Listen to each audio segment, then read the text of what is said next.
Baik, Assalamualaikum warahmatullahi wabarakatuh. Selamat sore teman-teman semua. Tadi ada kendala teknis ya. I'm back. Selamat bergabung di live Instagram Let's Talk edisi ke-56. Spesial Ramadan hari ini dengan tema Gerakan Perempuan Lintas Iman, Keadilan Gender, dan Toleransi Berkeyakinan di Indonesia. Hari ini tentu saja saya nggak sendiri, karena nanti akan ada guest kita yang tentunya sangat kompeten bicara soal tema live Instagram Let's Talk kita hari ini. Selamat sore, salam sehat, salam Let's Talk. Senang sekali saya Renvi bisa kembali lagi menemani teman-teman semua ya, bincang-bincang, diskusi serius tapi santai yang akan bicara seputar topik kita hari ini. Saya akan langsung invite Mbak Wiwin.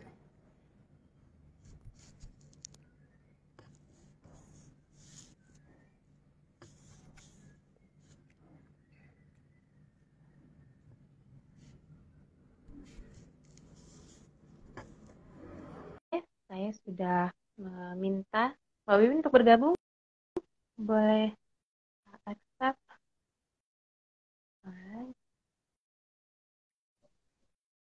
Ya, akhirnya. Halo, Mbak. Halo, Mbak Wiwin. Apa kabar, Mbak? Baik, alhamdulillah. Ini ada 2 JBI Mbak yang mau gabung. Memungkinkan nggak ya, Mbak? Coba kita. Katanya bisa 4 gitu. Bisa sih, harusnya ya. JBI Mas Fahmi ya? Mas Fahmi sama Sarwo. Ya. Bentar.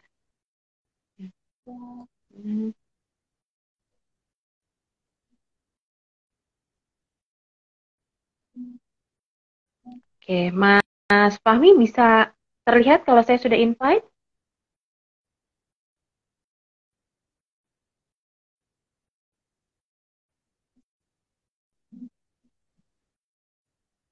Iya, saya sudah coba invite Mas Fahmi. Bentar.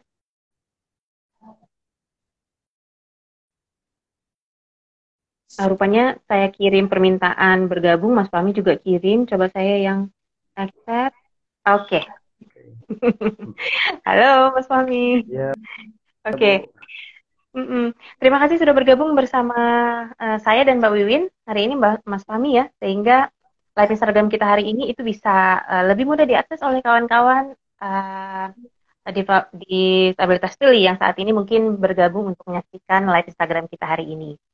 Nah, teman-teman semua, seperti tadi saya sampaikan bahwa live Instagram Let's Talk hari ini temanya adalah Gerakan Perempuan Lintas Iman, Keadilan Gender, dan Toleransi Berkeyakinan di Indonesia.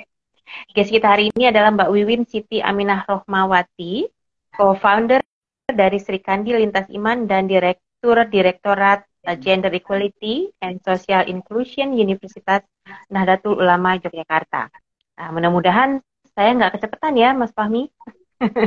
Sehingga Mas Fahmi bisa menerjemahkan pakai bahasa isyaratnya dengan baik. Nah, teman-teman, sebelum kita mulai, saya ingin mengajak kita semua untuk berkenalan sedikit dengan Mbak Wiwin. Ya, siapa sih Mbak Wiwin ini? Walaupun saya tadi sudah sebutkan sekilas ya. Mbak Wiwin ini merupakan Direktorat Gender Equality and Social Inclusion Universitas Nahdlatul Ulama Yogyakarta. Sejak 2015, ia mengajar sebagai dosen tetap di Institut Agama Islam Darussalam Ciamis. Mbak Wiwin juga merupakan Wakil Direktur Institute of Southeast Asian Islam Universitas Islam Negeri Sunan Kalijaga dan co-founder dari Sri Kandi Lintas Iman atau Srili, Komunitas Perempuan Lintas Iman. Mbak Wiwin sudah banyak sekali bekerja di bidang dialog antar agama dan perdamaian, sudah lebih dari 15 tahun ya, jadi sangat tepat kalau hari ini saya ajak Mbak Wiwin untuk ngobrol-ngobrol seputar tema kita hari ini. Dan Mbak Wiwin ini juga sangat aktif menjadi trainer, fasilitator, ya, kemudian juga peneliti dan staf senior di lembaga-lembaga yang sudah saya sebutkan tadi, termasuk di Institute for Interfaith Dialogue di Indonesia. Ya. Mbak Wiwin menyelesaikan master dalam bidang hubungan antar agama di Universitas Islam Negeri Sunan Kalijaga. Di tahun 2014 sampai sekarang, Mbak Wiwin dipercaya sebagai pengurus Forum Kerukunan Umat Beragama FKUB Provinsi Daerah Istimewa Yogyakarta. Mbak Wiwin juga sempat menerima beberapa fellowship, ya diantaranya adalah fellows di King Abdullah bin Abdul Aziz International Center for Interreligious and Intercultural Dialogue berbasis di Wina, Australia. Dan pada tahun 2015 hingga 2016, Mbak Wiwin juga ditunjuk sebagai konsultan untuk beberapa proyek. Di antaranya adalah proyek MCC, Multi-Religious Collaboration for the Common Good, KICIID di Indonesia. Dan Mbak Win merupakan salah satu penerima beasiswa dari Australia Awards Indonesia untuk program Senior Multi-Faith Women's Leadership. Dan masih banyak lainnya lagi. Kalau disebutkan nih, nggak habis-habis, Mbak. Tapi saya yakin kita semua juga sekarang punya pendapat yang sama ya, kalau Mbak Win merupakan orang yang tepat untuk diajak ngobrol-ngobrol soal tema kita hari ini. Nah, teman-teman, terima kasih sudah bergabung bersama saya dan Mbak Wiwin. 1,5 jam ke depan nanti kita akan ngobrol-ngobrol santai tapi serius ya. Kita akan mulai aja ya Mbak ya. Dan Mas Fahmi, kalau misalnya saya kecepatan ngomongnya, boleh dikasih tanda-tanda gitu. Baik. Nah, teman-teman semua, sebagai konteks di level global ya, sebenarnya kita juga sudah punya deklarasi tentang penghapusan segala bentuk intoleransi dan diskriminasi berdasarkan agama dan kepercayaan di tahun 1981, yang di pasal 1-nya menyatakan bahwa setiap orang itu bebas untuk memilih dan menganut agama kepercayaan dan juga mengimplementasikannya secara pribadi dan berkelompok, baik dalam hal beribadah, pengamalan, maupun pengajarannya. Tetapi faktanya, ya, masih banyak kasus-kasus intoleransi beragama dan berkeyakinan yang terus-menerus terjadi di Indonesia ini. Tidak hanya karena kita memang sangat beragam.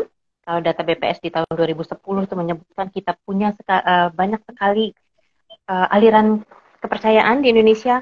Kemudian juga kita terdiri dari suku, bahasa yang banyak jumlahnya ya, sehingga itu menimbulkan potensi-potensi intoleransi yang terjadi kalau tidak dikelola dengan baik.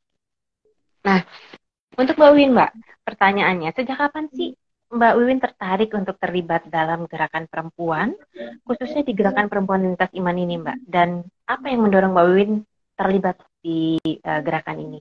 Gimana prosesnya?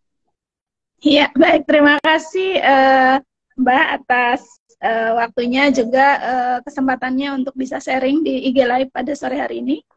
Ya, teman-teman sekalian, ya, yang akan kita bicarakan sebenarnya bukan sesuatu yang baru ya, tetapi mungkin kita lebih banyak nanti saya sharing pengalaman begitu. Nah, kalau pertanyaan pertama, memang kalau saya personally sudah tertarik isu perempuan itu sejak masuk di universitas ya. Sejak 95 gitu, ketika mulai ada pengkaderan di kampus begitu, lalu mulai dikenalkan isu-isu gender dan seterusnya. Di mana isu gender itu sebelumnya waktu di pondok ya belum dengar gitu. Jadi nah ketika dijelaskan lalu itu ternyata menarik karena itu erat kaitannya sama hak kita sebagai perempuan begitu. Nah, kalau isu lintas imannya mungkin saya baru tertarik itu sekitar akhir 97 ya. Ketika mulai tuh muncul ke permukaan beberapa kasus mulai ada ya kasus intoleransi, dan itu juga menjelang reformasi kan kemudian pecah beberapa konflik dan bahkan kerusuhan. Jadi itu sih dan yang pasti yang mendorong saya untuk terlibat dalam isu perempuan dan dialog itu pastinya karena konteks kita di Indonesia ini yang masyarakatnya sangat beragam dari sisi agama, budaya dan seterusnya, dan saya kira karena keragaman itu memang kemudian kita punya potensi yang cukup besar untuk terjadinya konflik atau kekerasan. Jika kita tidak mengantisipasinya, itu bisa jadi akan kejadian kembali peristiwa-peristiwa menjelang reformasi. Maka saya kira saya melihat ini kebutuhan yang sangat mendesak bagi kita, masyarakat Indonesia khususnya perempuan untuk punya peran, punya kontribusi bagi bagi terwujudnya toleransi antar agama di Indonesia, karena perdamaian di masyarakat tidak mungkin muncul, tidak mungkin tercipta jika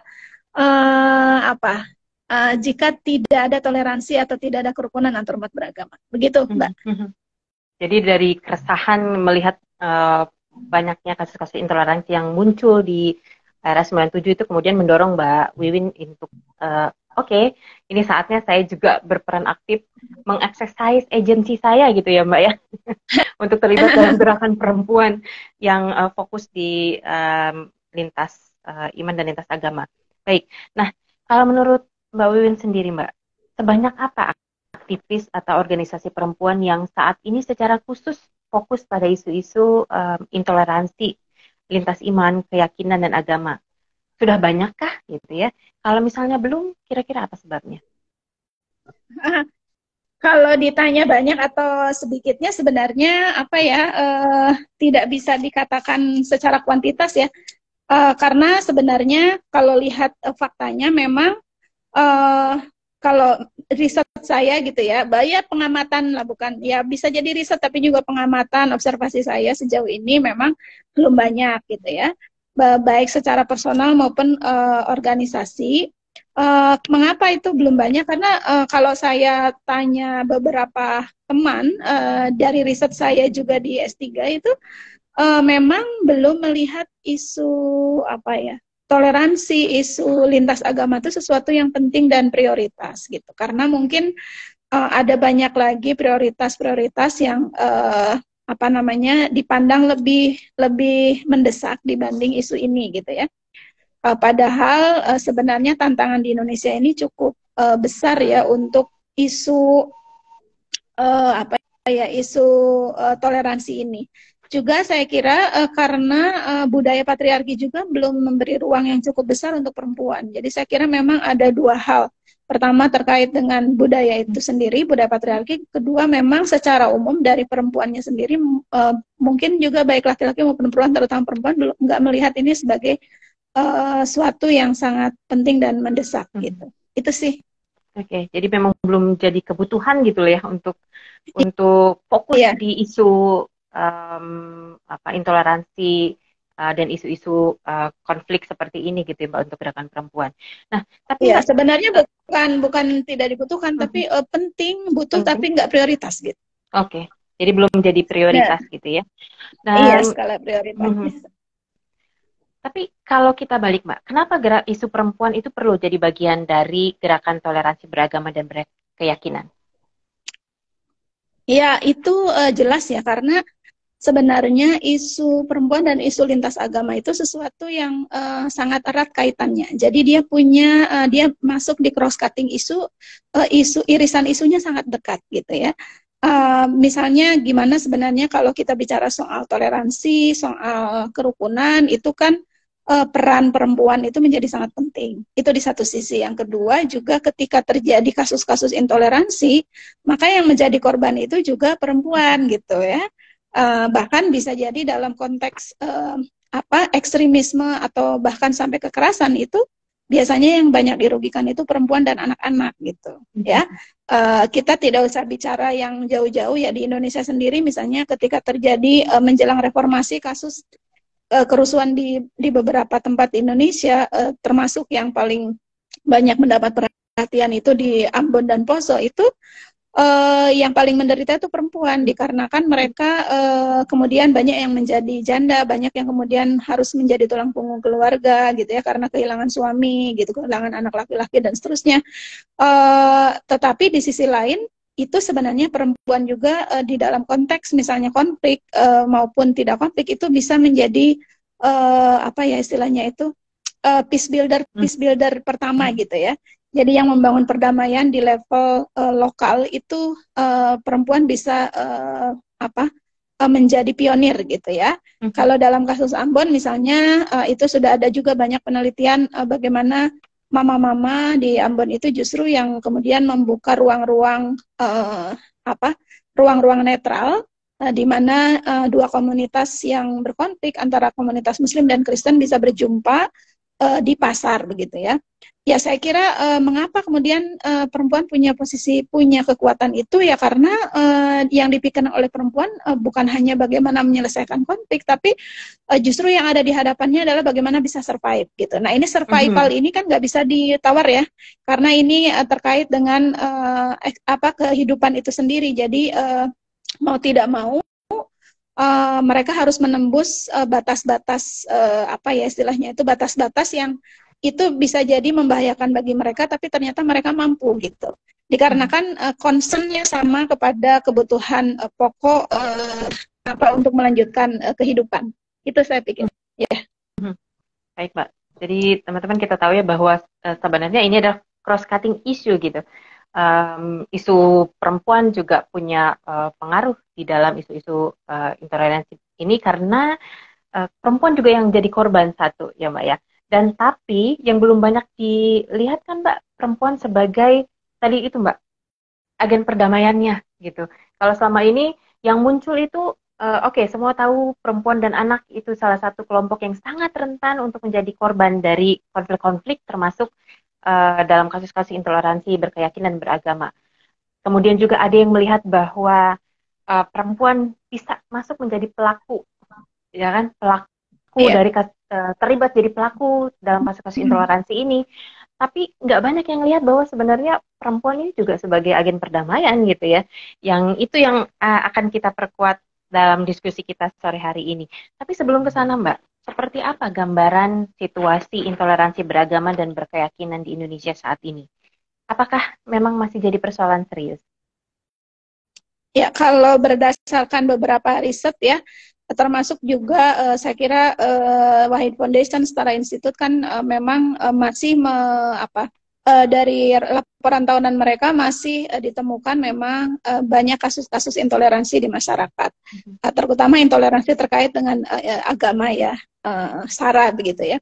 Nah, kemudian juga kalau kita bicara soal indeks kerukunan umat beragama yang diinisiasi oleh Kemenag itu juga hasilnya itu memang belum seperti yang diharapkan karena belum semua daerah itu memiliki indeks yang cukup tinggi gitu ya. Ada yang tahun ini misalnya tahun kemarin itu indeks kerukunan tertinggi itu didapatkan oleh NTT gitu ya. Nah ini NTT ini beberapa kali mendapatkan indeks tertinggi.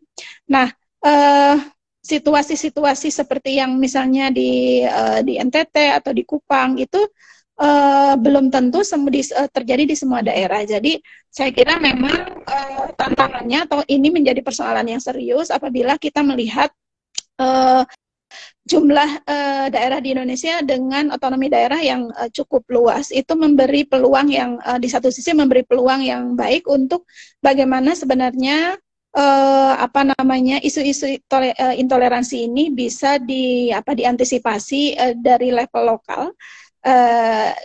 Tidak selalu harus kemudian mengandalkan atau menunggu kebijakan yang levelnya nasional, kemudian itu yang bisa menjadi basis. Nah, sekarang ketika kemudian otonomi daerah ini menjadi penting dalam konteks bagaimana penguatan terhadap pemerintahan lokal itu untuk bagaimana mereka bisa mengeluarkan kebijakan-kebijakan yang itu mendukung terwujudnya kerukunan itu dan mengantisipasi intoleransi. Nah, tetapi so far buktinya memang masih banyak juga pemerintahan-pemerintahan lokal yang justru kontraproduktif dengan upaya-upaya perwujudan toleransi itu gitu. Misalnya termasuk di dalamnya bagaimana soal kebijakan misalnya di sekolah terkait dengan jilbabisasi yang terakhir misalnya di Sumatera Barat, di Padang begitu ya. Juga misalnya kebijakan-kebijakan yang itu dilihat kebijakan-kebijakan pemerintah lokal yang itu masih terkesan diskriminatif dan tidak sesuai dengan konstitusi kita. Gitu Mbak. Oke, baik. Jadi selain adanya diskriminasi kebijakan pemerintah lokal, Mbak, terkait dengan pemberlakuan, pembatasan dan juga pembedaan berbasiskan agama dan keyakinan ini, kira-kira faktor lain apa lagi, Mbak, yang kemudian membuat kasus-kasus intoleransi ini tetap terjadi, bahkan terjadi di wilayah A, juga terjadi di wilayah B, dan selanjutnya gitu.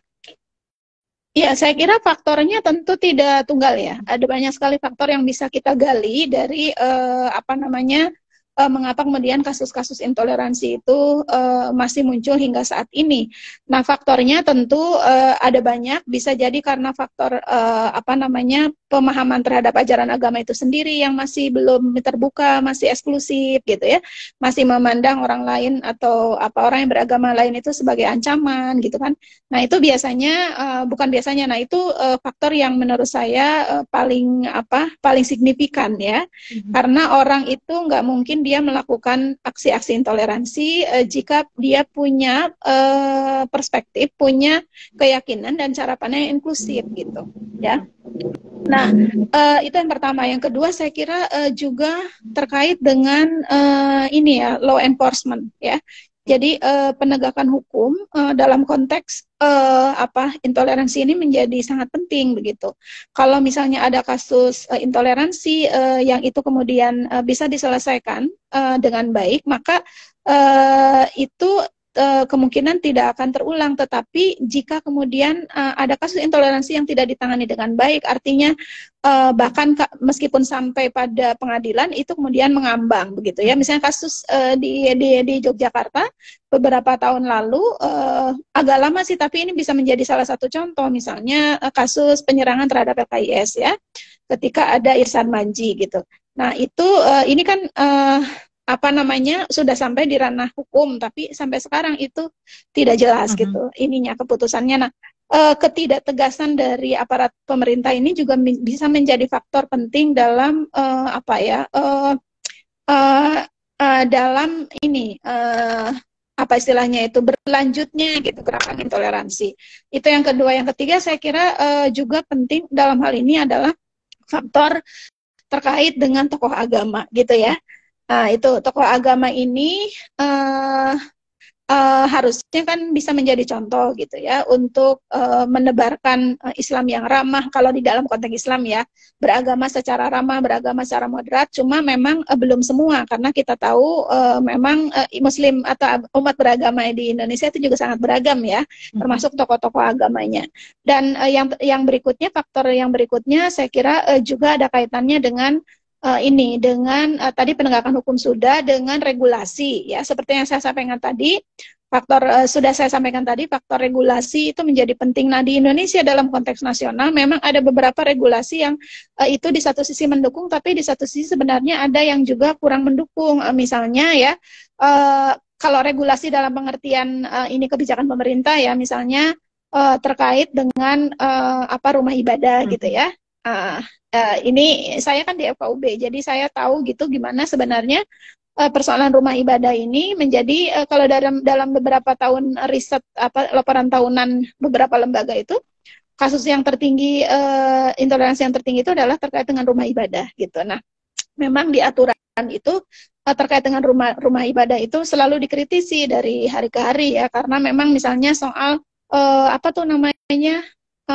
keharusan ada IMB, kemudian harus ada dukungan sekian puluh tanda tangan dan seterusnya, itu kan memang tidak bisa digebiahui ya, karena konteks Indonesia itu sangat beragam dari sisi daerah gitu. Ada yang memang masyarakatnya padat, ada yang memang masyarakatnya sangat sedikit gitu. Nah, kalau misalnya 60 tanda tangan, sementara masyarakatnya di situ itu sangat sedikit kalau di daerah-daerah Indonesia Timur atau daerah-daerah Sumatera yang mungkin wilayahnya meskipun satu desa atau satu kecamatan, tapi hanya beberapa keluarga misalnya, hanya beberapa ratus keluarga. Ada itu artinya kan aturan itu belum tentu bisa diaplikasikan di seluruh Indonesia. Nah, itu juga berpengaruh. Menurut saya ada banyak sekali sih faktor yang berpengaruh terhadap berlanjutnya gerakan intoleransi. Dan faktor ini tentu dari dulu sampai sekarang itu ya ada yang sama, ada yang mungkin berbeda dalam sisi konteks dan juga bobotnya ya. Mungkin kalau dulu orang tidak terlalu sensitif seperti sekarang ya. Kalau sekarang tuh kan agak ada gejala over religius over religious ya. Orang beragama itu terlalu gitu over gitu ya. Jadi sedikit syariah, sedikit ini tidak sesuai dengan hukum Islam, ya sedikit ini halal haram dan seterusnya. Jadi over religionism ya bahasanya. Jadi beragama secara berlebihan gitu. Nah, padahal kalau konteksnya dulu itu kan tidak sesensitif atau tidak seover sekarang. Saya kira itu, Mbak. Oke. Jadi memang faktor pencetus intoleransi beragama dan berkeyakinan ini nggak cuman tunggal ya. Jadi dia memang banyak faktor yang membuat kemudian kasus-kasus ini muncul. Baik, sebelum kita lanjut, Mbak Win, saya mengundang teman-teman untuk berpartisipasi aktif di live Instagram hari ini dengan cara menuliskan. Kalau ada yang mau ditanya-tanya, boleh dituliskan di chat ya. Nanti saya akan tanyakan ke Mbak Wiwin. Oke. Ya, ini ada yang mau ganti JBI katanya. Iya. Coba saya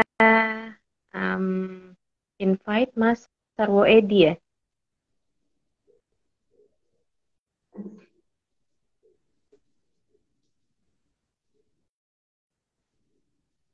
Oke. Bentar. Oke. Oke. Saya sudah menerima nih Mas Sarwo Edi untuk bergabung. Coba kita lihat. Oke, sip. Terima kasih sudah bergabung dan menjadi juru bahasa isyarat kami di live Instagram esok hari ini, Mas Sarwo Edi. Sehingga teman-teman lain yang mungkin membutuhkan terjemahan ya dari setiap apa yang kita diskusikan hari ini bisa menerimanya dengan sangat baik. Baik, saya lanjut Mbak Wiwin. Menurut Mbak Wiwin sendiri, Mbak, dalam konteks lebih khusus, kira-kira apa saja isu ketidakadilan gender atau kasus kekerasan berbasis gender yang sangat terkait dengan persoalan intoleransi beragama dan berkeyakinan di Indonesia? Dan sejauh mana sih perempuan dan juga kelompok minoritas gender ya itu punya resiko lebih besar dalam kasus-kasus intoleransi beragama dan berkeyakinan yang terjadi? Ya, terima kasih. Ini sebenarnya tadi sudah sempat disinggung ya. Jadi memang ketidakadilan gender atau kasus kekerasan berbasis gender ini tentu juga ada erat kaitannya dengan persoalan intoleransi. Jadi begini, misalnya kita berkaca pada kasus yang mempermasalahkan soal adzan ya di Medan kalau nggak salah itu, di mana yang disoroti itu kan perempuan ya. Ya, perempuan Buddhis yang kemudian sebenarnya dia tidak kemudian protes dalam pengertian cuma mungkin ada kesalahan dan itu karena isu sensitif jadi kemudian berkembang. Nah, dalam hal ini misalnya ketika yang melakukan atau bukan ketika dalam konteks kasus intoleransi ini melibatkan perempuan. Nah, perempuan ini dia bisa mendapatkan beban yang ganda, bukan beban, semacam beban yang double gitu ya. Dia sebagai dia yang dijadikan dibully, tapi dibulinya itu kayak lebih gitu dibanding kalau yang pelakunya laki-laki gitu. Nah, itu seperti itu. Lalu memang kita perlu akui bahwa kasus-kasus intoleransi itu juga tidak melulu dilakukan oleh laki-laki ya. Ada juga misalnya justru diawali oleh perempuan itu sendiri. Misalnya berdasarkan hasil riset saya itu saya menemukan bahwa misalnya di daerah Sumatera Barat itu berdasarkan evaluasi memang beberapa kasus itu justru dimulai dari kelompok ibu-ibu gitu ya. Kelompok ibu-ibu yang kemudian mempersoalkan sesuatu lalu itu dipiralkan di kalangan ibu-ibu dan itu kemudian menjadi masalah. Itu yang saya temukan. Nah, tetapi memang yang muncul ke permukaan kita juga tahu dalam konteks misalnya ekstremisme dalam beberapa tahun terakhir ini perempuan kemudian bukan hanya berada di belakang tapi juga menjadi berada di garda depan ya. Seperti kasus bom di mana namanya di Surabaya yang melibatkan satu keluarga, kemudian bom Panci, kemudian juga bom di Mabes ya, gitu yang melibatkan single fighter ya, perempuan gitu dan seterusnya. Jadi menurut saya memang ini menjadi satu keprihatinan sendiri, tapi juga tantangan yang lebih berat bagi gerakan perempuan untuk juga bagaimana apa namanya meminimalisir ini gitu, karena ada kecenderungan itu tadi, ada kecenderungan perempuan diberi ruang untuk menjadi kombatan, menjadi berada di garda depan. Nah ini apakah itu memang kemudian kan bisa ditafsirkan beberapa ini ya, beberapa penafsiran. Bisa jadi di kelompok-kelompok ekstrim itu mereka laki-laki sudah memberi ruang itu dalam pengertian punya pemahaman gender gitu yang baik, atau justru sebaliknya gitu, justru bukan karena pemahaman kesetaraan gender, tapi bisa jadi karena justru apa namanya apa ya istilahnya itu, justru memperkuat, ingin memperkuat ini loh, apa namanya, stigma bahwa apa perempuan itu juga bisa melakukan kekerasan atau apa gimana. Jadi belum tentu perubahan di lingkungan apa di dalam konteks intoleransi atau bahkan ekstremisme ini, di mana perempuan garda depan ini adalah apa kemajuan gitu dalam konteks itu. Tapi saya tidak yakin dengan itu gitu. Tapi intinya itu begini Mbak, intinya bahwa dalam isu intoleransi, ekstremisme bahkan terorisme itu ini sekarang kita memiliki apa ya namanya tantangan, menghadapi tantangan yang jauh lebih besar dibanding sebelumnya gitu ya. Seperti itu. Jadi kalau sebelumnya misalnya apa namanya perempuan berada di belakang, perempuan yang lebih banyak di domestik gitu ya. Nah sekarang ternyata tidak gitu, dan ini berarti tantangan gerakan perempuan ini semakin berat. Oke. Ya, saya sepakat Mbak. Jadi memang untuk kasus-kasus intoleransi beragama dan berkeyakinan ternyata situasi yang ada, kondisi yang ada ini memunculkan juga banyak perdebatan ya soal sebenarnya keterlibatan perempuan dalam kelompok ekstremis, kelompok-kelompok intoleransi ini juga apakah dia sebagai korban atau juga sebenarnya dia mewujudkan tadi Mbak Wiwin bilang ya, laki-laki mendorong penguatan pemahaman bahwa sebenarnya perempuan juga bisa jadi pelaku kekerasan. Dan itu jadi tantangan dan PR kita semua, teman-teman. Baik, nah kalau menurut Mbak Wiwin, Mbak, sebenarnya alat analisa apa yang bisa membuat kita paham adanya persoalan ketidakadilan gender, bahkan kekerasan berbasis gender pada kasus-kasus intoleransi beragama dan berkeyakinan ini ya, sehingga akhirnya membuat kita merasa, oh ya oke, kita perlu tindakan khusus berspektif gender dalam menangani kasus-kasus intoleransi. Ada nggak Mbak? Oke, makasih Mbak.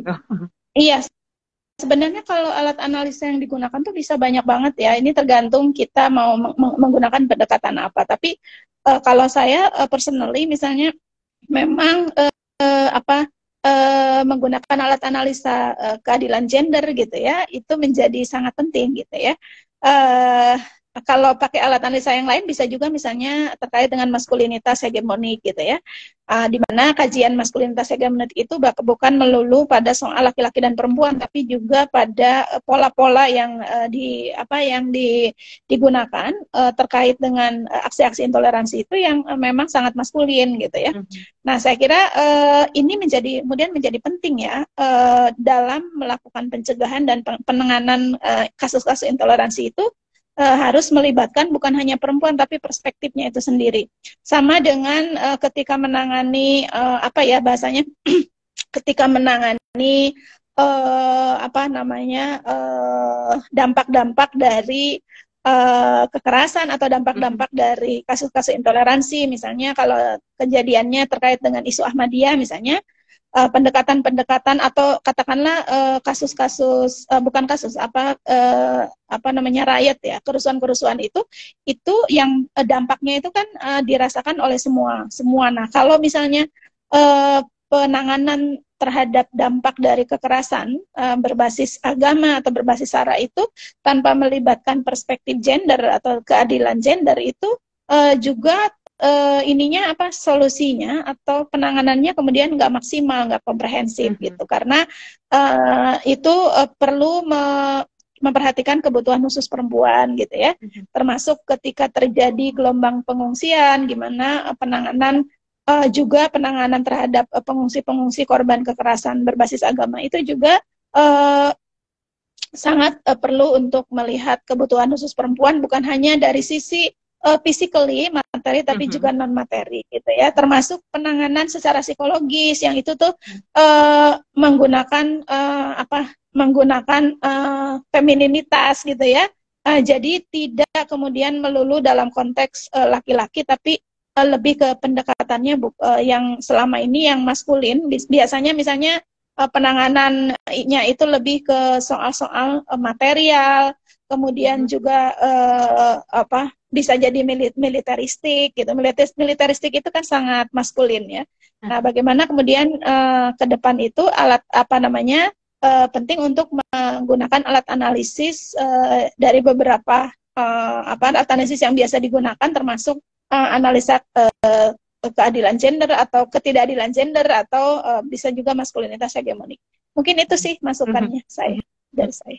Jadi memang alat analisa yang digunakan itu sangat banyak, bisa membantu kita untuk memastikan layanan-layanan yang diberikan untuk para korban kasus-kasus intoleransi ini bisa didapat secara komprehensif dan tepat sasaran gitu ya Mbak ya.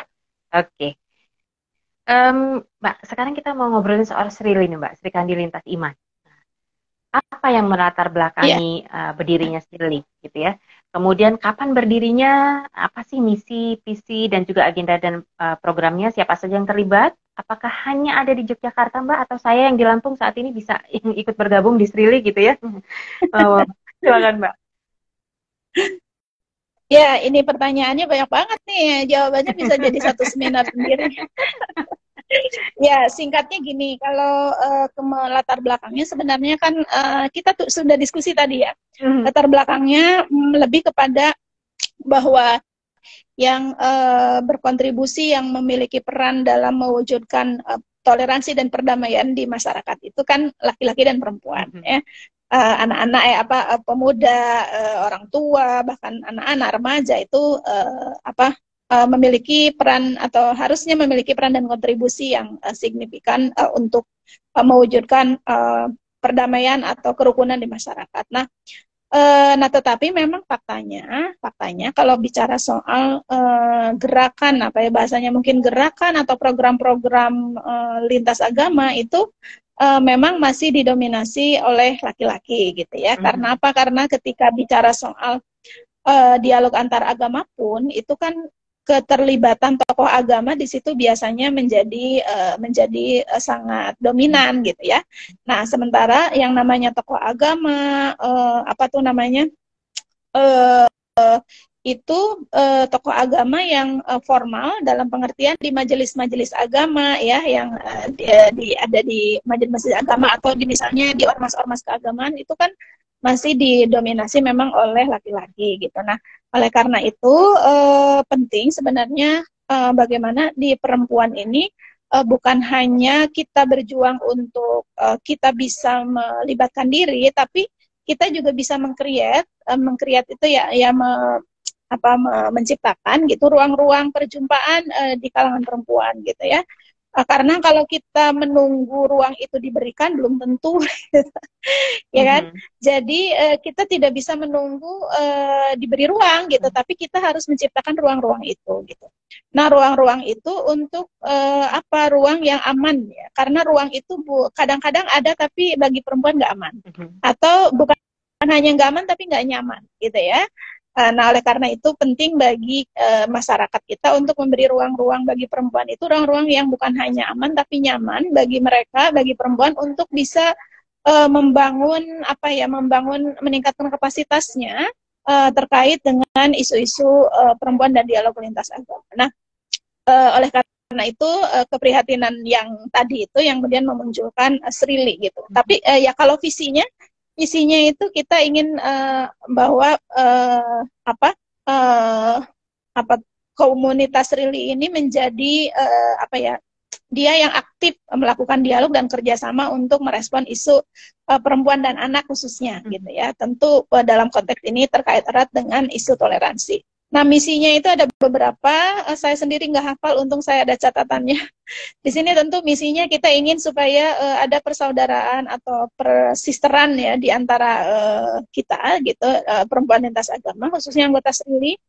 Kemudian membangun, menciptakan, meningkatkan kapasitas untuk dialog dan kerjasama lintas iman, kemudian mengembangkan dan memperkuat jaringan, dan kemudian yang pasti kita berkomunitas itu untuk apa? Kita ingin misinya untuk bisa merespon persoalan kemasyarakatan, khususnya persoalan perempuan dan anak, melalui berbagai kegiatan alternatif dan tentu dengan menggunakan pendidikan orang dewasa gitu ya. Itu kira-kira misinya. Kalau programnya itu banyak Mbak, kalau diceritain bisa 2 jam sendiri. Tapi beberapa program yang bisa kita sebutkan, misalnya kita ada program peningkatan kapasitas untuk anggota SRILI dan juga untuk perempuan lintas iman secara umum.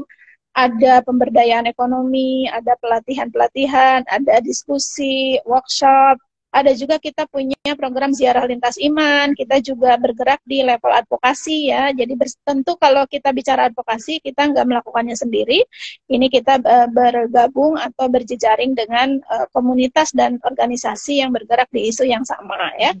Kemudian juga kita tentu program yang penting itu adalah melakukan kampanye ya di sosial media. Saya kira ini IG Live hari ini juga menjadi bagian dari program kampanye, bukan hanya dari SRILI, tapi saya posisi misalnya di GESI UNU itu juga kita penting untuk untuk melakukan kampanye terus-menerus ya. Karena sekarang orang, apalagi anak muda itu ya informasinya didapat dari media sosial, maka menjadi sangat penting untuk meramaikan gitu ya jagat media sosial ini dengan kampanye isu keadilan gender, isu dialog lintas agama, isu toleransi, isu perdamaian dan seterusnya gitu. Jadi memang sangat penting ya Mbak untuk terus distribusikan, menyebarkan nilai-nilai perdamaian, narasi-narasi perdamaian ini lewat berbagai media, termasuk apa yang kita lakukan hari ini. Baik.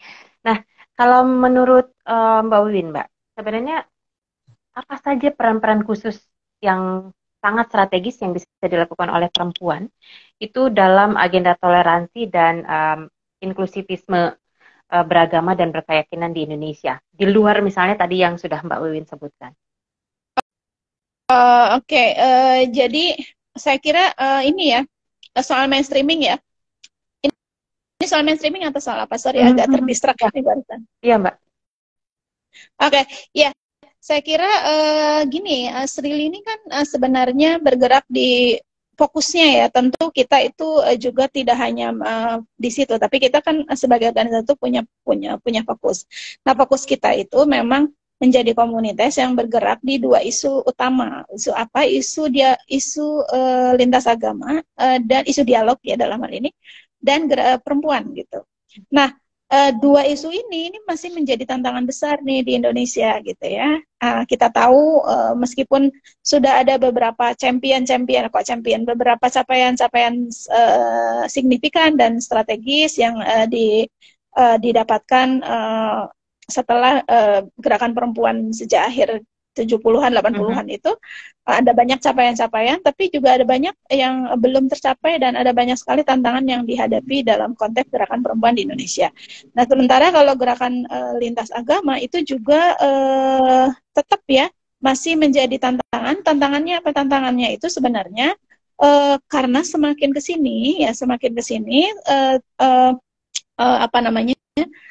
tantangan kehidupan beragam di Indonesia itu semakin besar gitu ya. Jadi bukan hanya soal di internal, tapi bahkan sudah juga transnasional, gerakan-gerakan transnasional yang sudah kemudian mulai berkembang pasca reformasi ini menjadi tantangan tersendiri. Maka saya kira kita SRILI ini bergerak di 2 isu yang keduanya ini punya keterkaitan erat, tapi juga keduanya masih menjadi PR besar di Indonesia khususnya gitu. Jadi saya kira upaya SRILI itu untuk mainstreamkan dua isu ini menjadi fokusnya gitu ya. Gitu sih. Dan juga kami misalnya di Direktorat GESI itu juga kita bekerja hampir-hampir mirip ya. Tetapi kita memang lebih banyak fokus di isu keadilan gender, kesetaraan gender, dan inklusif ya, inklusi sosial, termasuk di dalamnya isu disabilitas ya. Di Srili juga tentu sebagai organisasi yang beragam, dari sisi anggotanya itu juga punya kepedulian yang besar terhadap isu disabilitas. Gitu sih. Baik, terima kasih Mbak Win paparannya. Teman-teman, saya juga mengucapkan terima kasih untuk teman-teman yang masih sangat antusias bergabung bersama saya dan Mbak Win hari ini. Saya nggak bisa sebutkan satu-satu, rame nih Mbak hari ini Mbak. Termasuk ada Kak Ira yang Kak Ira udah bangun di Amerika sana kan masih gelap banget pasti ya. Baik, Mbak Win, kalau tadi saya dengarkan bahwa Srili ini bentuknya komunitas gitu Mbak, bukan lembaga gitu. Praktik-praktik baik apa saja Mbak yang bisa kita ambil jadi best practice gitu ya, sebagai bagian dari upaya dan inisiatif Srili itu dalam menguatkan nilai-nilai toleransi dan keberagaman di Indonesia ini. Oke, praktek baik ya atau pembelajaran yang mungkin yang bisa diambil ya. Lebih ke situ pertanyaannya. Ya, betul. Ya. Sebenarnya ada banyak ya yang personally gitu saya sudah belajar dari perjalanan Srili yang sudah 7 tahun ini. Jadi misalnya gini, kita itu mulai dari hal-hal yang sederhana, kecil dan sederhana ya. Jadi Srili itu misalnya atau gerakan-gerakan lintas iman itu jangan dimulai dari sesuatu yang besar ya, tetapi mulailah dari hal-hal kecil yang ada di sekitar kita dengan merespon hal-hal yang ada di sekitar kita dulu gitu. Jangan kemudian belum apa-apa kita semuanya merespon isu global gitu ya. Padahal di lokal sendiri kita banyak sekali yang perlu kita address gitu ya. Lalu saya kira yang paling penting yang saya belajar banyak atau yang pelajaran yang bisa saya petik itu mulai dari circle yang bisa kita pengaruhi gitu. Jadi selain mulai dari hal sederhana itu apa ya? Mulai dari ketemuan-ketemuan sambil rujakan ya. Sambil kalau dulu belum zaman ini ya kafe ya gitu. Dulu kita mulai sering ketemunya dari rumah ke rumah gitu ya, sambil masak-masak, sambil rujakan dan seterusnya. Jadi hal-hal yang sederhana, tidak dimulai dari diskusi yang serius gitu ya di dalam kelas gitu, tapi dari obrolan-obrolan sederhana. Kemudian juga mulai dari circle yang bisa kita pengaruhi gitu ya. Circle yang bisa kita pengaruhi ini tentu yang ada di terdekat kita ya, dari mulai keluarga, kemudian juga di tempat kita berkomunitas, di tempat kita kerja dan seterusnya. Itu sih saya kira. Terus yang berikutnya saya kira yang lesson learned yang kita pelajari dari yang so far perjalanan Srili itu adalah bahwa women supporting women ini bukan hanya slogan sebenarnya, itu benar-benar harus kita perjuangkan gitu. Sama dengan kata toleransi. Sebentar, hati-hati.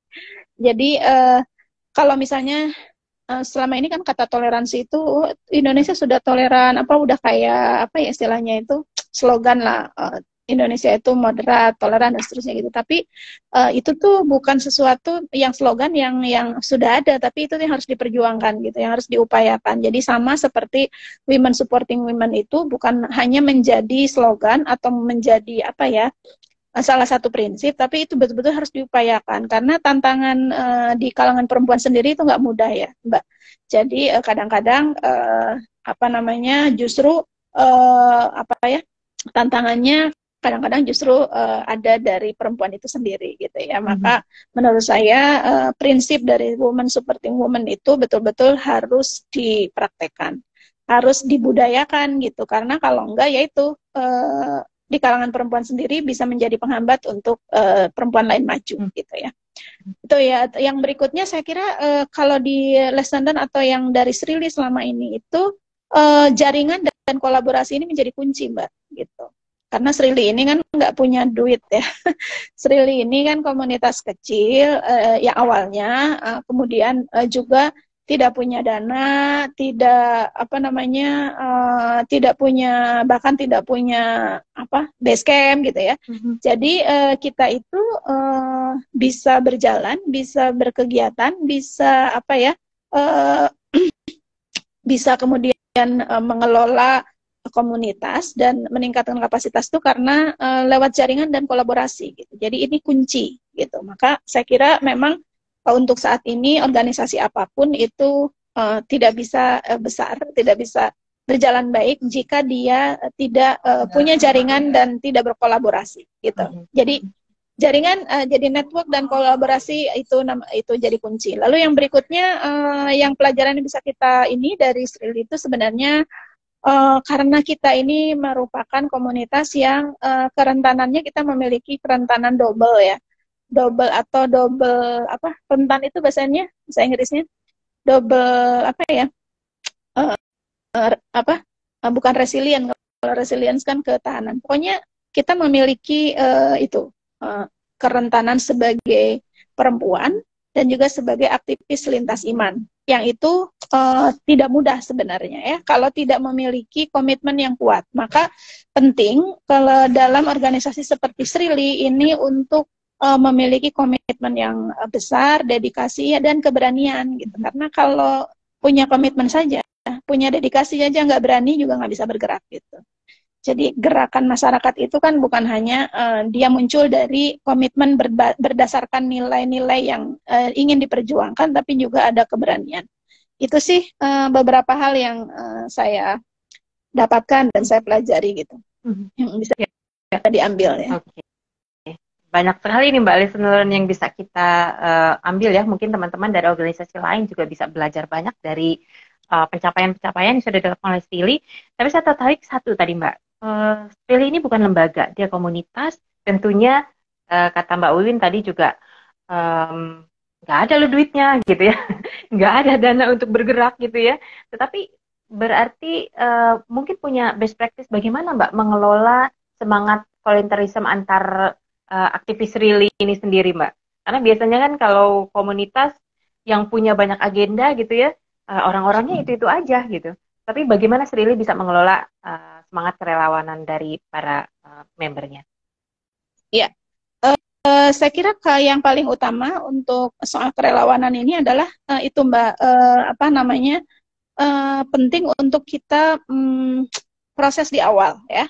Jadi kan untuk masuk Srili itu memang dulu Srili ini kan didirikan oleh sekitar 34 perempuan lintas agama. Nah itu tentu mereka sudah, ketika mereka mau bergabung, mau mengikuti workshop itu kan sudah punya apa namanya volunteerisnya tersendiri. Nah, baru kemudian ketika kita merekrut anggota, itu kita tidak kemudian siapapun boleh masuk gitu, enggak, tapi kita semi terbuka ya.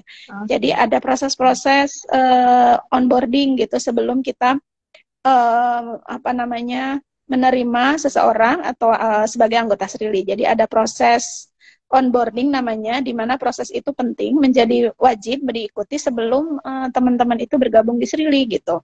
Nah proses ini kan memang tidak ya sederhana, tapi juga nggak sederhana ya, karena ini kan Srili baru selesai rekrutmen nih ya kemarin. Ada proses onboarding dengan beberapa kali pertemuan, ada juga proses udar prasangka dan seterusnya. Nah itu proses-proses itu dalam upaya untuk kita menyamakan persepsi dan menyamakan frekuensi gitu, termasuk di dalamnya menguji, bukan menguji ya, melihat volunteerisme. Dan itu biasanya kan ya namanya orang volunteer, kerja volunteer kan seleksi alam ya Mbak. Bagi yang volunteerismenya memang terjaga gitu, ya dia akan bertahan. Bagi yang tidak ya enggak juga gitu. Tapi kalau bagi saya ya semua anggota Srili itu dia memiliki ini, menurut saya memiliki volunteerismenya yang cukup kuat. Nah meskipun tidak bisa semuanya kemudian aktif, karena orang itu kan perubahan hidup orang tuh kan beda-beda ya. Ada yang mungkin di awalnya cukup optimis, bisa aktif, tapi kemudian perjalanan hidup kemudian mengubah dan seterusnya berubah ya. Juga ada yang kemudian yang awalnya betul-betul semangat gitu ya, tapi karena ada peristiwa-peristiwa dalam hidupnya yang kemudian menuntut dia untuk sementara off dulu dan seterusnya. Jadi itu ada banyak sekali faktor. Nah, untuk menjaga volunteerisme ya itu salah satunya. Itu yang pertama. Yang kedua, saya kira anggota Sril ini kan sangat beragam ya. Dari sisi ini apa namanya uh, uh, dari sisi latar belakang bukan hanya agama, etnis, tapi juga pekerjaan ya. Nah, masing-masing orang itu kan punya ini sendiri-sendiri, Mbak, membawa gerbongnya sendiri-sendiri gitu. Jadi kan tidak sedikit yang aktif itu juga dia aktif di mana-mana gitu, di berbagai macam organisasi, juga tidak sedikit dosen, ya pendeta dan seterusnya. Nah, itu kan mereka membawa ininya sendiri-sendiri, apa namanya? Jaringannya sendiri-sendiri. Nah, dari situ kemudian itu bisa dikapitalisasi. Dikapitalisasi, didaya gunakan, bukan dikapitalisasi, diutilize ya. Didaya gunakan untuk itu tadi, untuk berkolaborasi dan berjejaring lebih luas gitu. Nah, kalau volunteerismenya sih, kalau saya begitu teman-teman masuk di Srili, mereka menyadari bahwa Srili itu bukan lembaga yang ada duit gitu. Adapun misalnya Srili kemudian bisa mendapatkan dukungan dana dari beberapa organisasi, itu bonus aja gitu.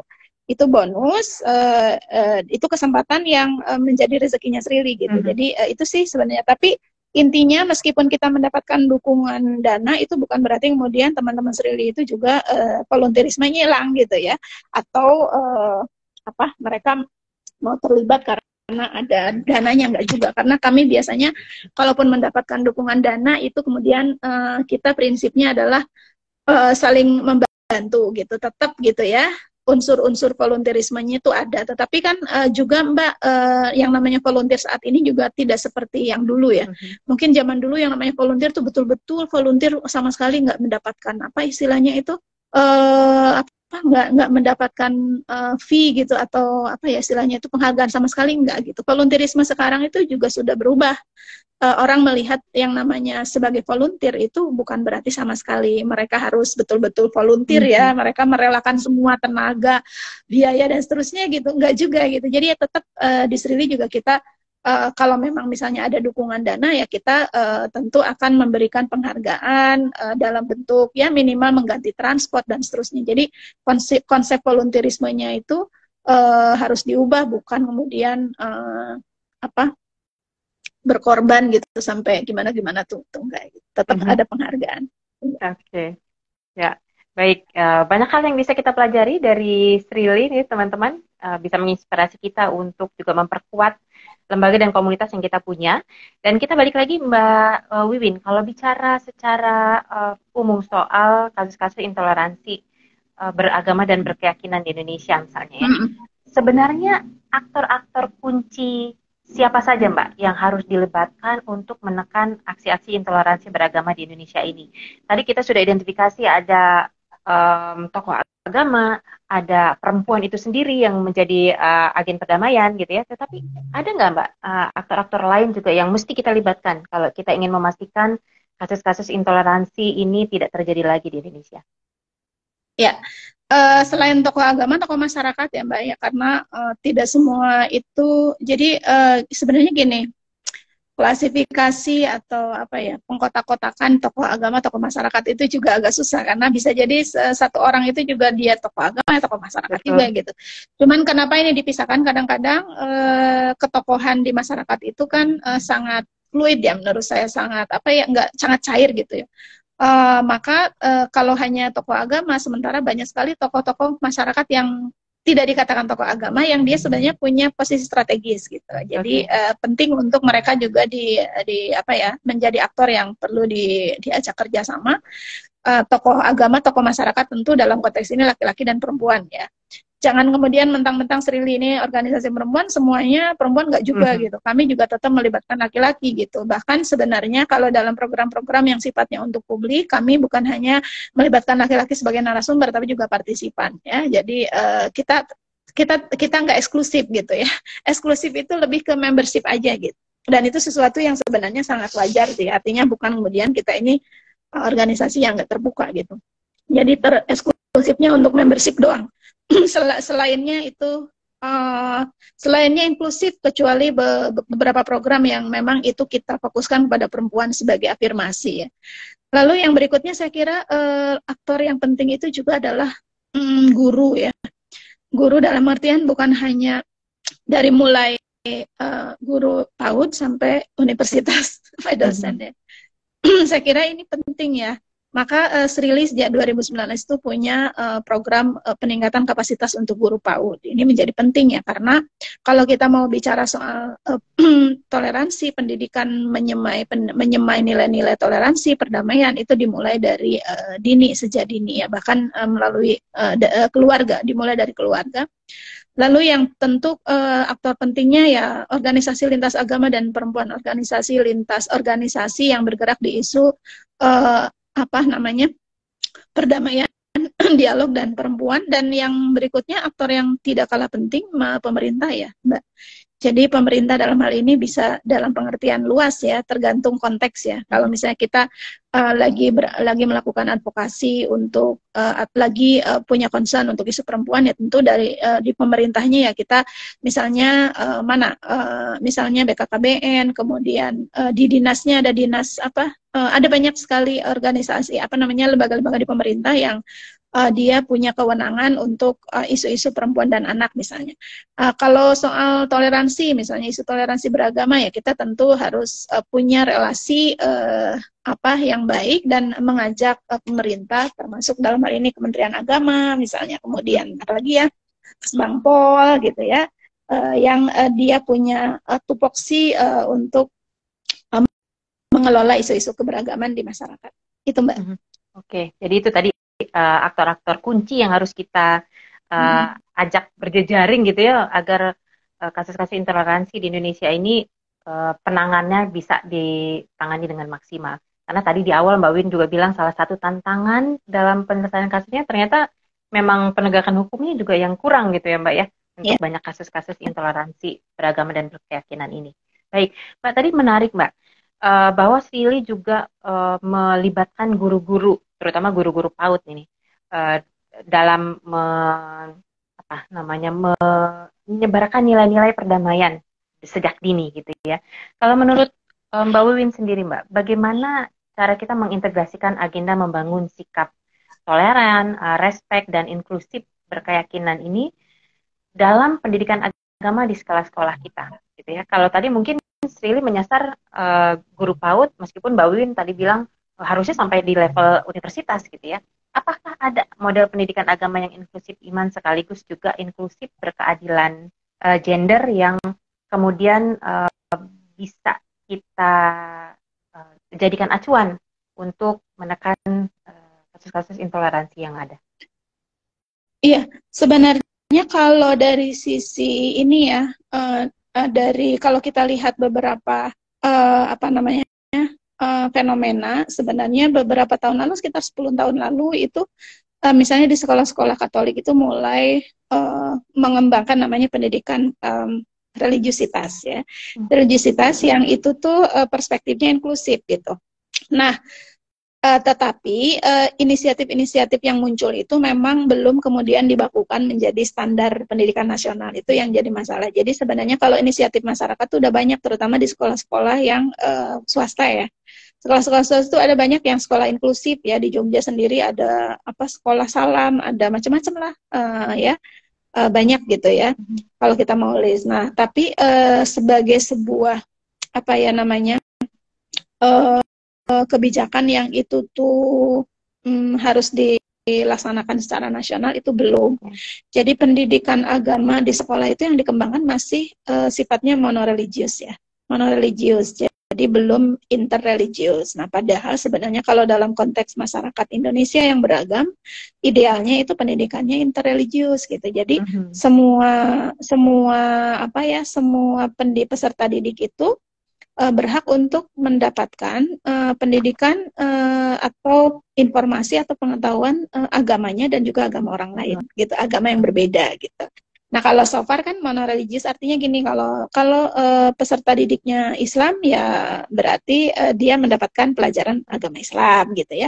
Ya sebenarnya itu penting gitu ya, tetapi kalau kita menggunakan model pendidikan apa ya interreligius, maka bukan hanya itu gitu yang ditekankan, tapi juga ada ruang-ruang di mana semua murid itu mendapatkan informasi dan mengalami gitu ya, bukan hanya informasi tapi mengalami berjumpa dengan yang lain gitu.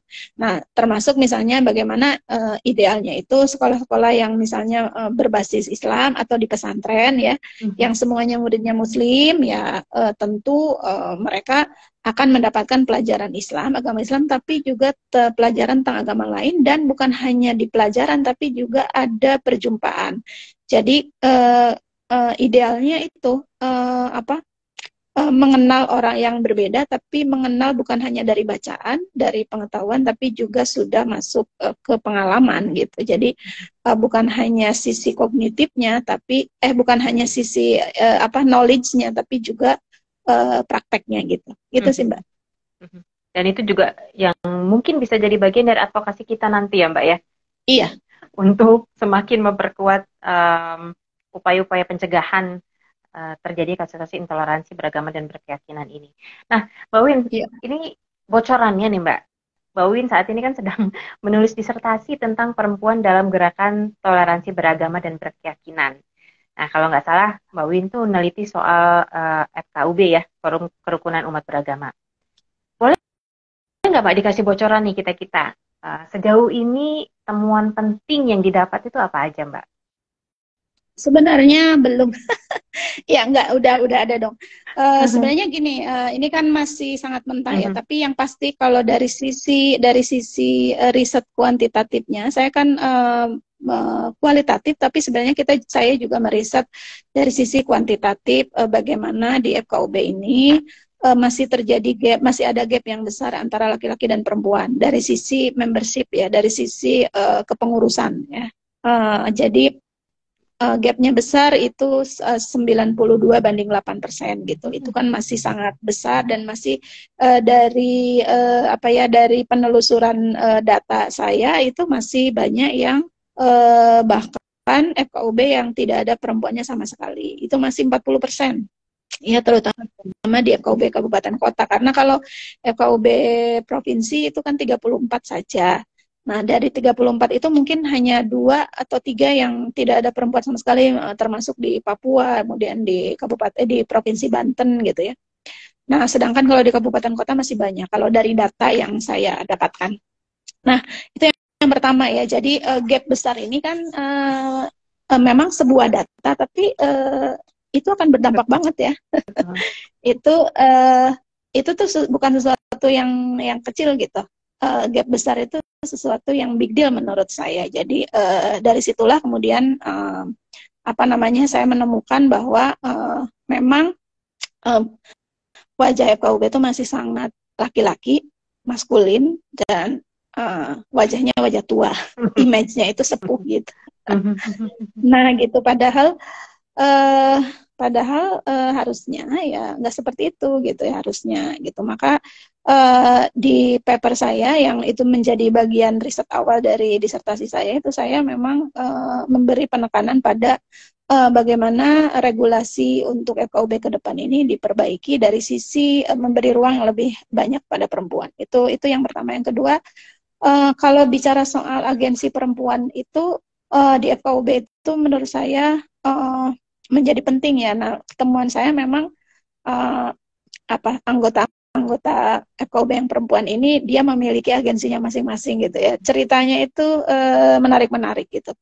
Karena rata-rata mereka kan di lingkungan ya gini. Jadi misal ya, kalau yang FKUB provinsi itu kan 21. jumlahnya. Kalau yang kabupaten kota itu 17. Misalnya di antara sekian itu tidak sedikit yang perempuannya cuma sendiri. Nah, dia kan berarti dia itu berada di sarang di sarang yang laki-laki dan maskulin gitu. Nah, gimana dia itu bisa bernegosiasi, dia memiliki strategi-strategi tersendiri gitu ya untuk coping gitu dengan lingkungan yang maskulin itu.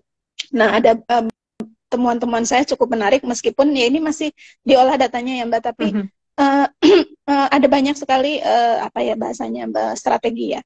Bahasanya itu strategi perempuan-perempuan yang berada di FKUB itu yang itu menarik, tetapi juga mereka memiliki bukan hanya strategi tapi distingsi ya. Kalau distingsi kan lebih ke apa sih kalau strategi, apa langkah-langkah yang strategis yang mereka lakukan ketika berada dalam situasi lingkungan yang sangat maskulin, yang sangat didominasi oleh laki-laki, tapi juga yang membedakan perempuan dengan laki-laki itu juga ada dalam ber-FKUB gitu ya. Nah, ini misalnya bagaimana ketika sebuah FKUB itu dipimpin oleh perempuan gitu. Dia memiliki gaya kepemimpinan yang cukup berbeda dengan laki-laki. Nah, sehingga karena gaya kepemimpinan yang berbeda dan langkah-langkah yang apa yang berbeda, termasuk bagaimana misalnya di dalam pengambilan keputusan, di dalam menyelesaikan masalah, itu kan berdampak ya, berdampak langsung maupun tidak langsung bagi sebenarnya bagi perwujudan toleransi dan perdamaian di masyarakat gitu. Jadi termasuk bagaimana menyelesaikan konflik itu dengan cara-cara yang apa ya, dengan cara-cara pendekatan feminim gitu, dan itu kemudian bisa menyelesaikan masalah tanpa masalah. Jadi sustainability-nya lebih bisa didapatkan. Kemudian apa ya namanya teman-teman lain sih kalau di sini memang saya melihat kan saya menggunakan ini ya teorinya Bourdieu ya.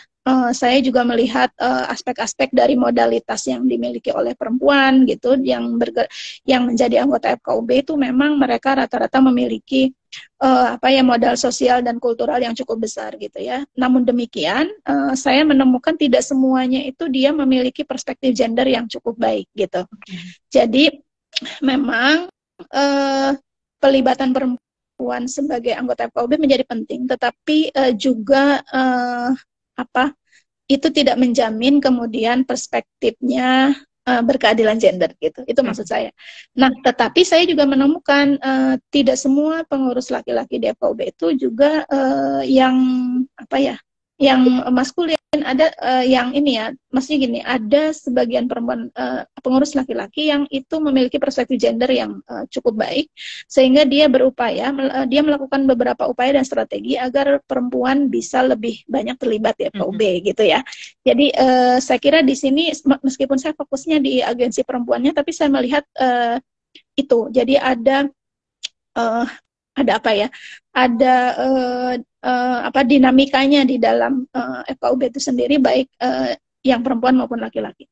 Terus juga saya kira kalau dari konteks ini ya, dari konteks agensi perempuan FKUB itu kan ada beberapa bentuk ya. Kalau saya merujuk lupa saya namanya. Tapi saya merujuk misalnya ada paling tidak kalau dalam konteks apa ya? Agensi di dalam komunitas beragama itu ada yang resistance ya, ada yang empowerment, instrumental dan compliant. Compliant itu. Nah, kalau saya melihat di FKUB ini bukan dalam bentuk resistance gitu ya, tapi bentuknya ada tiga ini ada di dalam hasil riset saya itu agensi perempuannya ada di tiga itu selain resisten. Karena kalau resisten sebenarnya dalam pengertian apa ya? Ya karena mereka yang masuk di FKUB itu justru mereka melihat ini sebagai peluang. Jadi tidak kemudian apa ya istilahnya itu mereka itu memanfaatkan ya, memanfaatkan keberadaan mereka itu untuk bagaimana memperkuat wacana di dalam ber-FKUB yang tidak hanya didominasi oleh laki-laki, tapi juga bagaimana mereka bisa memberi penguatan dan memperkuat, memberdayakan perempuan-perempuan yang lain di luar dia sebagai anggota gitu. Jadi itu sih ya ini masih belum selesai sih. Jadi temuan-temuannya kira-kira itu sih yang inti-inti gitu ya. Yang lainnya saya melihat ada banyak sekali apa namanya strategi-strategi yang menarik yang itu tuh dibuat baik oleh laki-laki oleh perempuan sebagai anggota FKUB maupun oleh laki-laki. Nah, tetapi karena saya fokusnya kepada perempuan, maka strategi-strategi dan distingsi mereka ini yang ingin saya angkat gitu. Itu sih, Mbak. Oke. Thank you untuk sharingnya, Mbak Wiwin. Jadi itu teman-teman awal saja sudah sedemikian rupa gitu ya, bisa membawa banyak perubahan nanti untuk berbagai rekomendasi terkait FKUB. Nah, Mbak Win, kan sekarang ini kita mau masuk ke pemilu 2024, Mbak. Biasanya kalau masa-masa menuju ke sana itu biasanya kan periode kritis bagi banyak sekali tindakan-tindakan intoleransi atas nama agama dan keyakinan. Sri sendiri punya nggak Mbak agenda khusus atau pihak-pihak yang aktif dalam gerakan toleransi untuk membangun intoleransi lebih terkontrol Mbak dalam pemilu yang akan datang, dan apa perlu kita mendorong gerakan perempuan lebih aktif untuk membangun pemilu yang damai? Oh iya, iya saya kira gini Mbak, seperti yang tadi sudah kita bahas ya, perempuan memiliki peran dan kontribusi yang penting di dalam mewujudkan toleransi dan perdamaian, termasuk juga dalam hal ini ketika kita mau menghadapi pemilu, maka kita perempuan harus berkontribusi nih gitu ya. Bukan hanya memiliki peran, tapi harus gitu, peran itu harus diupayakan gitu. Karena kalau seperti yang saya bilang tadi, kalau kita menunggu kita dikasih peran itu ya itu susah gitu. Karena kita harus proaktif untuk bagaimana kita bisa berperan. Nah, kalau di Srili sendiri sebenarnya kita sudah menyiapkan beberapa agenda terkait upaya mengantisipasi dan mencegah terjadinya konflik dan kekerasan berbasis SARA ya menjelang pemilu. Nah, yang pasti karena ini upaya-upaya ini yang paling mudah kita lakukan sebenarnya kita dalam bentuk kampanye ya, kemudian nanti mungkin kalau memang memungkinkan kita akan ada penguatan kapasitas untuk bagaimana para pemimpin perempuan atau perempuan dari berbagai lintas agama ini bisa juga berkontribusi untuk bahasanya untuk menciptakan pemilu yang damai dari mulai lingkungan yang terdekatnya gitu. Itu sih. Oke. Menarik, Mbak. Nggak kerasa. Ini nggak ada yang tanya ya dari peserta ya? Ayo Silakan loh. Bertanya loh.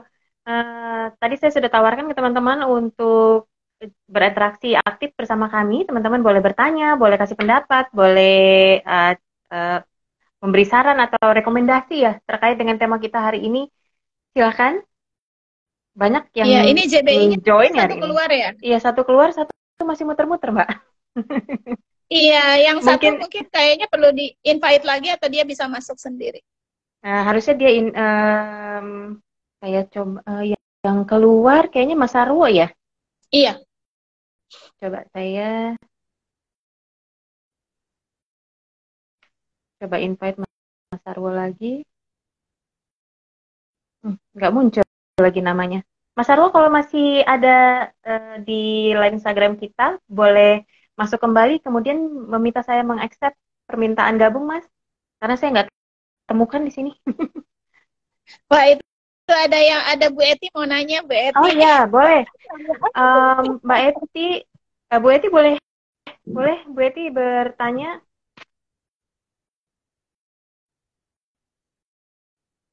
Boleh diketik-ketik?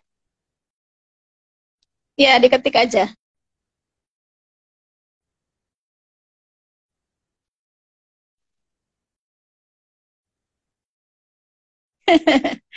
Oke, sambil menunggu pertanyaan mungkin Mbak bisa lanjut. Oke, sambil menunggu pertanyaan dari kawan-kawan yang lain, teman-teman, saya ingin tanya nih ke Mbak Wiwin, karena kita sudah hampir 1,5 jam ngobrol-ngobrol dengan Mbak Wiwin yang nggak kerasa gitu ya. Sebenarnya apa saja Mbak agenda prioritas dalam membangun toleransi, respek, dan juga inklusivisme beragama dan berkeyakinan di Indonesia saat ini dan untuk ke depan? Oke, saya kira kalau bicara soal agenda prioritas, mungkin ini ya harus kita juga memperhatikan ini apa namanya kebutuhan yang mendesak ya. Kalau saya sih saat ini yang penting untuk menjadi prioritas adalah bagaimana bisa memperluas ya, memperluas dan memperbanyak ruang-ruang perjumpaan antara masyarakat yang berbeda gitu. Memperluas berarti kan kalau misalnya selama ini baru hanya di level misalnya ada apa namanya ada best practices yang di level lokal, maka itu perlu direplikasi gitu ya. Bisa direplikasi di daerah-daerah lain sehingga itu memperluas. Lalu memperbanyak dalam pengertian begini Mbak. Ruang-ruang perjumpaan ini kan sebenarnya dalam konteks real ya, bukan dunia maya ya. Dunia maya penting, tetapi saya kira dunia yang tidak maya, dunia real ini ruang perjumpaan ini menjadi sangat penting karena ini yang saya kira apa namanya bisa memperkuat apa namanya dan menghindari gesekan-gesekan di masyarakat yang itu erat kaitannya dengan isu agama atau isu SARA gitu. Jadi menurut saya itu yang pertama, yang kedua inline dengan prioritas pemerintah yaitu soal moderasi beragama. Jadi sebenarnya memperluas dan memperbanyak ruang-ruang perjumpaan itu salah satu upaya juga yang bisa dilakukan oleh program moderasi beragama ya. Jadi moderasi beragama itu kan apa namanya menjadi prioritas pemerintah sehingga dia masuk dalam RPJMN, maka mendapatkan dana yang cukup dari negara untuk program itu bisa dimainstreamkan. Nah, moderasi beragama ini tentu tidak muncul begitu aja, tapi justru berdasarkan hasil riset-riset dan juga melihat kenyataan kebutuhan yang ada di konteks Indonesia. Lah, terus yang ketiga Mbak, saya kira ada 3 prioritas adalah bagaimana membangun ketahanan keluarga. Ya, ketahanan keluarga dalam pengertian yang luas gitu. Jadi family resilience dalam pengertian bukan hanya dari sisi ketahanan keluarga dalam konteks apa namanya material, bagaimana keluarga itu supaya tidak ada yang stunting misalnya, tidak pendidikannya terjamin dan seterusnya, tapi juga bagaimana membangun ketahanan keluarga dari bahaya-bahaya ekstremisme gitu ya, bahaya-bahaya apa pemahaman agama yang eksklusif. Ini bagian dari ketahanan keluarga. Jadi kalau saya usulnya paling tidak 3 itu sih. Oke, baik. Ya Mbak, itu tadi ya usulan agenda prioritas yang bisa kita semua lakukan dalam upaya menekan kasus-kasus intoleransi beragama dan berkeyakinan di Indonesia. Nah, Mbak Win, kita sudah hampir habis, tapi sebelum closing statement dari Mbak Wiwin, saya mau bacakan dulu ini pertanyaan dari Mbak Eti. Halo Mbak Eti, senang Mbak Eti bisa bergabung di sini. Bagaimana strategi ini my bestie ini Bu Eti, my bestie. One of my besties. Bagaimana strategi Srili untuk juga mengajak kelompok-kelompok yang disebut garis keras, Mbak? Dan bagaimana cara mengadvokasi keadilan gender? Itu pertanyaan dari Mbak Eti. Terima kasih. Ini pertanyaan yang berat jawabannya ya. Wah, ini apa pertanyaan yang juga tidak hanya ditujukan misalnya untuk komunitas seperti Srili, tapi juga bahkan untuk organisasi seperti Interpida itu juga banyak sekali pertanyaan gitu. Gimana sih sebenarnya apa sih strategi atau upaya yang sudah dilakukan untuk merangkul kelompok-kelompok yang disebut garis keras. Nah, kalau Srili sendiri kan sebenarnya selama ini kan cukup memberi ruang ya bagi siapapun. Nah, sebenarnya Mbak Bu Eti kalau dari sisi organisasi ya, institusi misalnya Srili mengajak misal ya kelompok FPI misalnya ya, yang perempuannya gitu untuk untuk gimana gitu tuh enggak. Tapi sebenarnya kalau personally, kalau di level personal itu sudah dilakukan gitu ya. Jadi beberapa anggota Srili itu kan sebenarnya juga ada yang punya sejarah bagian dari garis keras gitu, gitu ya. Okay. Jadi iya juga merangkul mereka yang bukan hanya dari garis keras secara keagamaan, tapi juga misalnya kita juga merangkul kelompok-kelompok yang istilahnya itu yang dipandang mungkin ya dipandang meskipun tidak itu stigmanya masih ada, misalnya ada juga di anggota kita itu yang bercadar gitu ya. Jadi sementara kan orang yang bercadar itu mungkin orang stigmanya ya garis keras gitu lah, padahal enggak juga gitu. Jadi kita cukup terbuka sebenarnya bagi siapapun untuk bergabung di Srili, hanya memang lagi-lagi ya itu tadi untuk masuk menjadi anggota Srili itu kan juga perlu proses onboarding itu. Nah, di dalam proses onboarding itu tidak semuanya lulus ya. Maksudnya tidak semuanya lulus itu bukan berarti kita ada semacam inaugurasi atau kelulusan kayak sekolah gitu, enggak, tapi itu tuh lebih kayak seleksi alam sih gitu. Jadi seleksi alam. Nah, mungkin memang ke depan perlu ada strategi yang apa ya, yang lebih sistematis untuk mengajak mereka yang kelompok-kelompok yang garis keras itu gitu.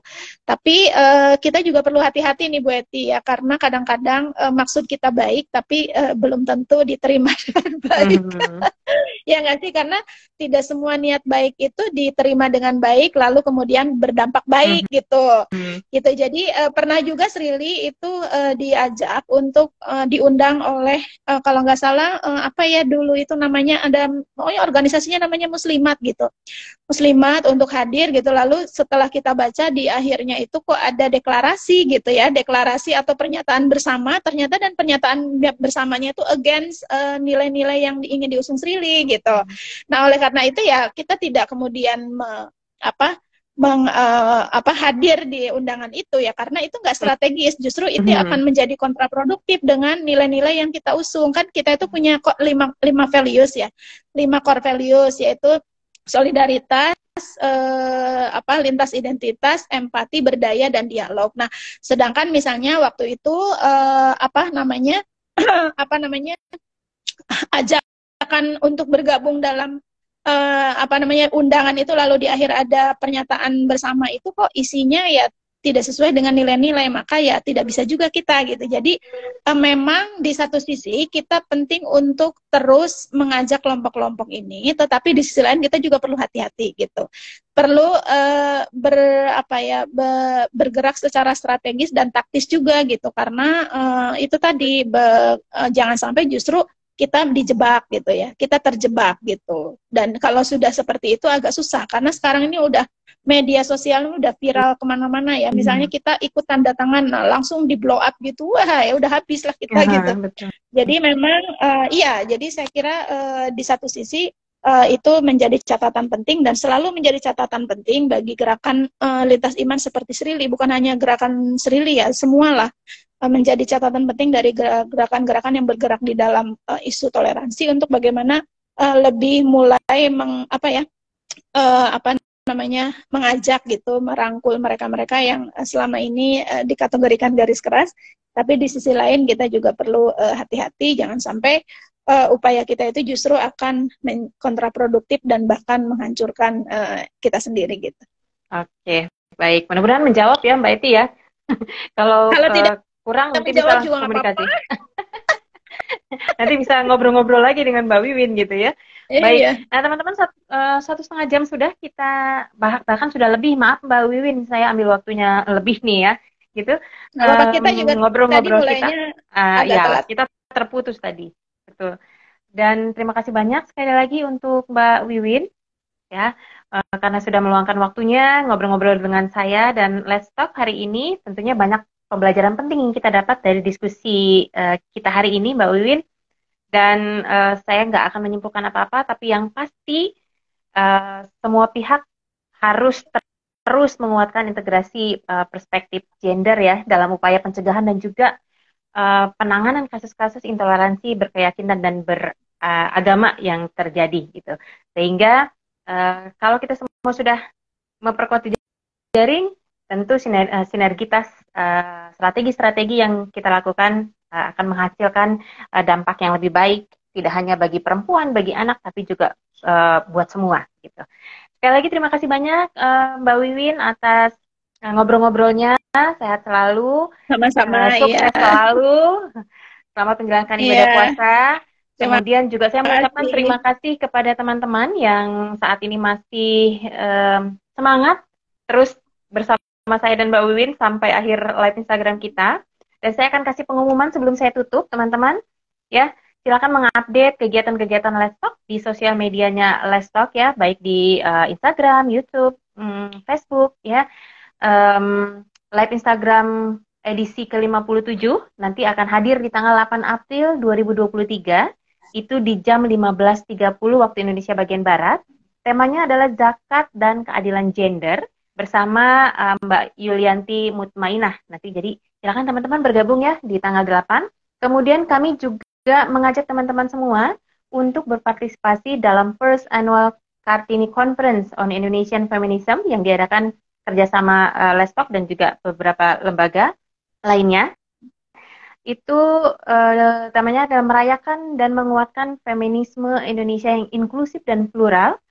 Nanti akan ada virtual discussion-nya lewat Zoom di tanggal 21 sampai 23 Juli 2023.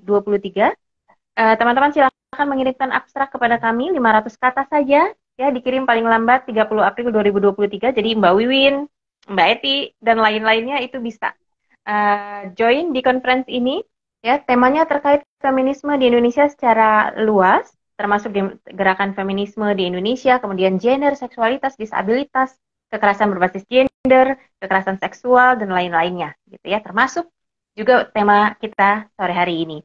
Kemudian buat teman-teman yang belum sempat menyaksikan acara live Instagram kita sore hari ini, teman-teman akan bisa mengulang ya, menyaksikannya di YouTube Lestalk. Nanti kami akan upload lagi, Mbak Win. Jadi selain di live Instagram kita hari ini kita save, tapi kita juga akan upload di YouTube-nya Lestalk. Dan terakhir silakan kirim tulisan dan juga catatan teman-teman ke websitenya Lestalk. Dan jangan lupa untuk memfollow akun sosial medianya Lestalk. Sekali lagi terima kasih Mbak Win sudah bergabung bersama saya hari ini. Ya, terima kasih juga sudah hadir Bu Eti, teman-teman Ira. Ya, sehat selalu teman-teman. Selamat melanjutkan ibadah puasanya.